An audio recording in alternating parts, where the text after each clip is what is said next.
നമ്മൾ കപ്പ അടുപ്പ് വെച്ചിട്ടുണ്ടായിരുന്നു, പച്ചക്കപ്പ. അത് വെന്ത് ഊറ്റിയെടുക്കാം. നമ്മൾ കപ്പ അടുപ്പ് വെച്ചത് വെന്തായിരുന്നു. കാന്താരി നമ്മുടെ അയ്യത്തുനിന്നായതുകൊണ്ട് നമ്മൾ ഞെടുപ്പൊന്നും പറിച്ചില്ല.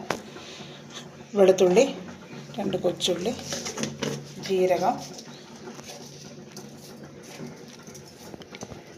കറിവേപ്പില എടുത്തുകൊണ്ട് വരട്ടെ.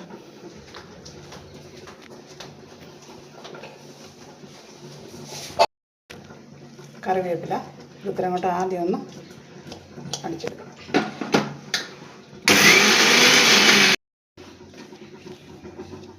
കറിവേപ്പില എപ്പോഴും എല്ലാത്തിനും നല്ലതാണ്. കൊഴുപ്പൊക്കെ കുറേ ശരീരത്തിൻ്റെ. ഒരു കപ്പയ്ക്കും ഒക്കെ ചിരിച്ച് കറിവേപ്പില നല്ലതാണ്. കാന്താരിയുടെ എരി ഭയങ്കര. ആ കപ്പയ്ക്ക് ഉപ്പിടാം. അതെനിക്ക് കൈ അളവാണ്, അല്ലാതെ സ്പൂണിനകത്തിട്ട് എനിക്ക് തെറ്റും.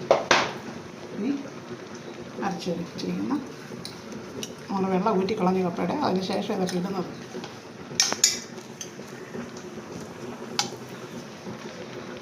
ഉടനെ ചെറുതായിട്ടൊന്ന് ചൂടാവട്ടെ, തീ കുറച്ചിടണം. അത് കഴിഞ്ഞതിന് ശേഷം നമുക്ക് ഇളക്കാം. ഇത് നമ്മളിങ്ങനെ വാങ്ങിയതല്ല, നമ്മുടെ മുറ്റത്ത് ഇരിക്കുന്ന തെങ്ങയിൽ നിന്ന് മടൽ വെട്ടി റെഡിയാക്കി വെച്ചേക്കാണ്. ഇതുകൊണ്ട് നമ്മൾ കപ്പയും ചക്കയൊക്കെ ഇളക്കുന്നത് വേണ്ട.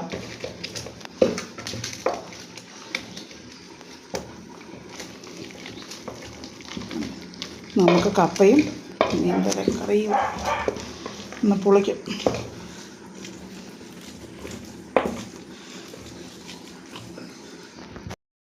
കപ്പ നല്ലതുപോലെ വെന്ത് ഇളക്കി റെഡിയാക്കി വെച്ചിട്ടുണ്ട്. ഷാജി സാർ വിളിക്കുന്നു. നമ്മുടെ